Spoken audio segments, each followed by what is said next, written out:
الرحیم اللہم صلی علی محمد وعلی آل محمد وبارک وسلم۔ آج کی تقریب کے دلہا جیسا کہ مہمان ہیں ہمارے صاحب صدر جو ہیں، انہوں نے فرمایا حسان المصطفیٰ صاحب، ڈاکٹر ریاض مجید صاحب، جناب ڈاکٹر طاہر صدیقی صاحب، جناب قاری صادق جمیل صاحب، جناب واجد میر صاحب اور صاحبزادہ ندیم اختر صاحب سمیت تمام احباب کو السلام علیکم۔ آغاز حسان المصطفیٰ صاحب کے ایک ایسے شعر سے کروں گا جو میرے دل پہ ہر وقت نقش رہتا ہے کہ کبھی کبھی تو یہ مدحت کے پھول کھلتے ہیں،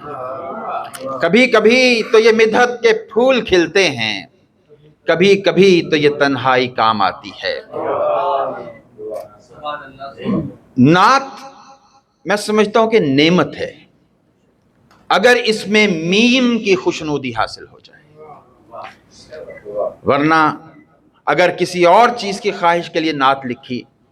تو اس کا بھی آپ حال اسی دنیا میں دیکھ لیں گے۔ بھید اللہ جانتا ہے، اللہ کے رسول جانتے ہیں۔ اسی طرح سے قوت گویائی یہ بھی سب کو ملتی ہے، لیکن شاعری سب کے حصے میں نہیں آتی، اور شاعری میں بھی کچھ ایسے لوگ ہوتے ہیں جو غزل کے ساتھ ساتھ نعت بھی لکھتے ہیں، اور کچھ ایسے ہوتے ہیں، نیتوں پر شک نہیں ہے، کہ وہ غزل کو سلام کہہ کر پھر تائب ہو جاتے ہیں اور مکتبہ حسان میں زانوئے تلمس طے کر لیتے ہیں۔ یہ کتنی خوشی اور خوش نصیبی کی بات ہے کہ ہمارے مہربان انتہائی خوش الحان ثنا خان جناب حسان آج اپنے ایک عقیدت نامہ سمیت حضور کے سامنے پیش ہیں، اور ہم سب ان کے ساتھ ہیں، انہیں مبارک دے رہے ہیں۔ یہ ان کی بھی خوش نصیبی ہے اور ہماری بھی خوش نصیبی ہے۔ مضامین اگر نعت کے دیکھے جائیں، اس میں سیرت مبارکہ آتی ہے، صورت مبارکہ آتی ہے، نسبت مبارکہ آتی ہے، رفت و عظمت مبارکہ آتی ہے، اس میں استغاثہ ہوتا ہے۔ یہ ساری چیزیں ہمیں حسان المصطفیٰ صاحب کی کیف حضوری میں ہر جگہ موجود نظر آتی ہے۔ تمام پہلوؤں کو گھیرتی ہوئی یہ کتاب ہے، اور یہ یقیناً بہت بڑا اکرام اور انعام ہے۔ ایک اچھا شعر جو ہوتا ہے اس میں شعریت ہوتی ہے، علمیت ہوتی ہے، کیفیت ہوتی ہے۔ جناب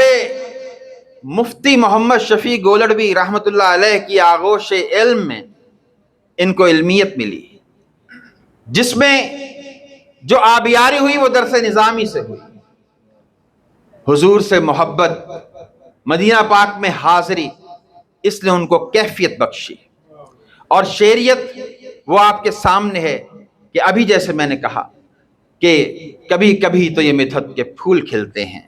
کبھی کبھی یہ تنہائی کام آتی ہے۔ اگر ہم حسان المصطفیٰ صاحب کے کلام کی طرف جائیں تو چونکہ یہ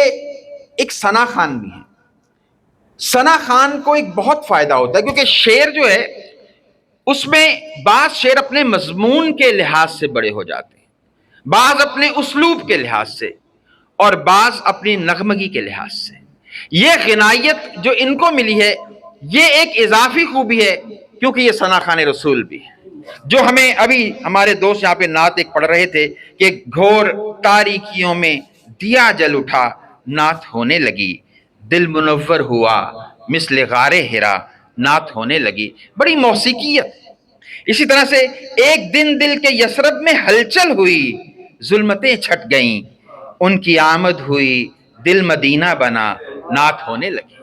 یعنی کس خوبصورتی سے، آسانی سے، سہولت سے وہ دل کا اظہار، اپنے جذبات کا اظہار کرتے چلے جاتے ہیں۔ بات میں زیادہ لمبی نہیں کر پاؤں گا کیونکہ بہت سارے مہمان ہیں، لیکن ایک میں نے بہت التزام دیکھا ہے حضور صلی اللہ علیہ وآلہ وسلم کی نسبت سے صحابہ کرام، آل بیت، اہل بیت کرام اور ازواج مطہرات، ان سب کے ہاں ایک ان کے ایسا اعتدال موجود ہے۔ وہ کہتے ہیں نا کہ گر حفظ مراتب نہ کنی زندگی، تو وہ یہاں پر بڑی اس پلسرات سے